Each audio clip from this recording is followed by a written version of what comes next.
ซุ่มเข้าไปได้หนึ่งนี่เนาะนี่ตัวอ้นเด้อตัวอ้นทุกคน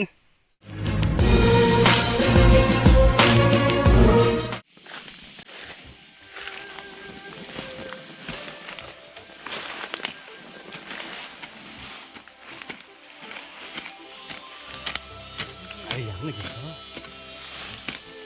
อะไรกาวทักทายสบายดีทุกคนดีก็จะตามส้มเนาะยินดีต้อนรับก็สู่ซองอาคาน้อยเนาะมือนี้คือเขาเข้ามาปลาแล้วก็เห็นหูตัวอ้นเนาะบูฮู้ว่าตัวมันยังอยู่บ่ทุกคนตัวน้อยๆหนึ่งคือจุดประสงค์เขามามือนี้คือเขามาตามล่าต้อหล่มเนาะเพื่อสิมาขุดต้อหล่มแต่บังเอิญไปเจอหูตัวอ้นเข้าบูฮู้ว่าตัวมันยังอยู่บนในใจคือกันเพราะว่าโอ้ยมันค่อนข้างเก่าๆแต่ก็เข้ามานี่เห็นห้อยมันกัดเนาะตัวน้อยนึงโอ้เนี่ยเห็นหางมันบ่แน่ใจคือกันทุกคนคือต้องบอกแล้วว่าช่วงนี้หน้าตาค่อนข้างสุดโทรมหลายเพราะว่าช่วงนี้ไม่ค่อยได้นอนเนาะ นี่ทุกคนเห็นปะขี่มันค่อนข้างตัวน้อยเนาะต้องบอกแบบนี้เนาะคือช่วงฤดูแบบนี้มันกายย้ำที่มันออกแม่แผ่ลูกแล้วลูกมันใหญ่แล้วนะเอาง่ายๆเนาะคือเราสามารถกินได้ทุกคนแต่ก็โดยเฉพาะเนาะอย่างที่บอกไปหลายๆคลิปเนาะคือข่อยเป็นคนหักปลาหักธรรมชาติหักสัตว์อยู่แล้วแต่ว่าบางสิ่งบางอย่างเขาก็บ่สามารถปฏิเสธเลยว่าเขาสิบ่กินมันเนาะเพราะฉะนั้นเรา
มันน่าจะไปอยู่หูนี่แหละทุกคนบนแน่ใจกันเถอะ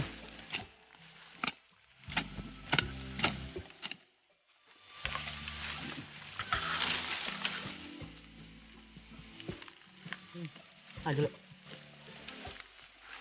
จะอยู่หูนี่นางกันเพราะว่าสำหรับหู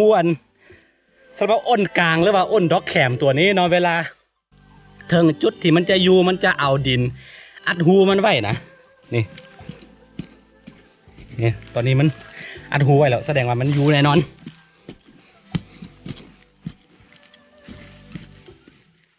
นี่บนในใจว่าอยู่บ่อยู่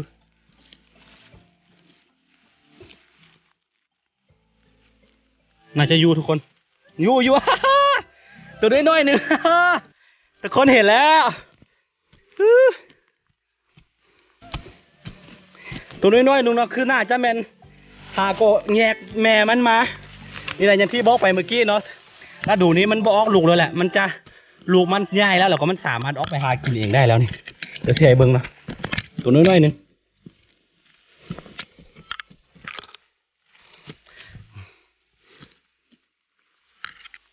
เห็นโตมันแล้วทุกคน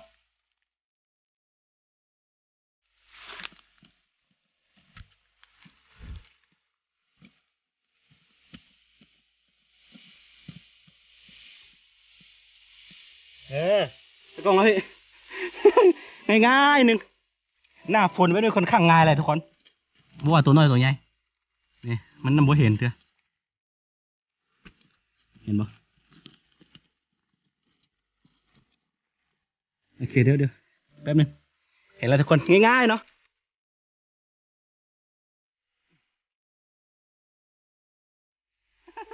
ตะกล้องแล้วพี่นี่เดี๋ยวเบิ้งนะ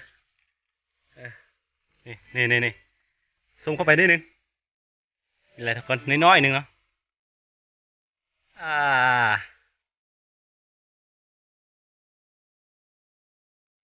มันหากว่าแยกแม่มันมาอย่างที่บอกไปโอเคเดี๋ยวเสียออกมา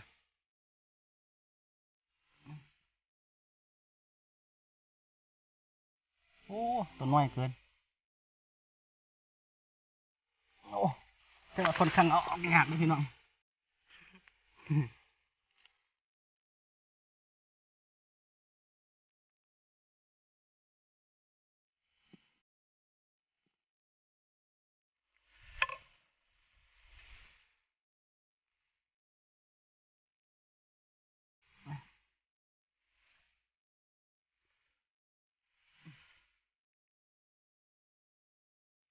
เก่งอันนี้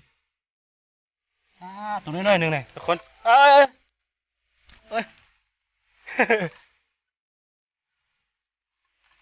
เคยผมยังมองเนี่ยเห็นปะตะกล้องตัวน้อยๆหนึ่งนะมันตัวอ่อนอยู่นะ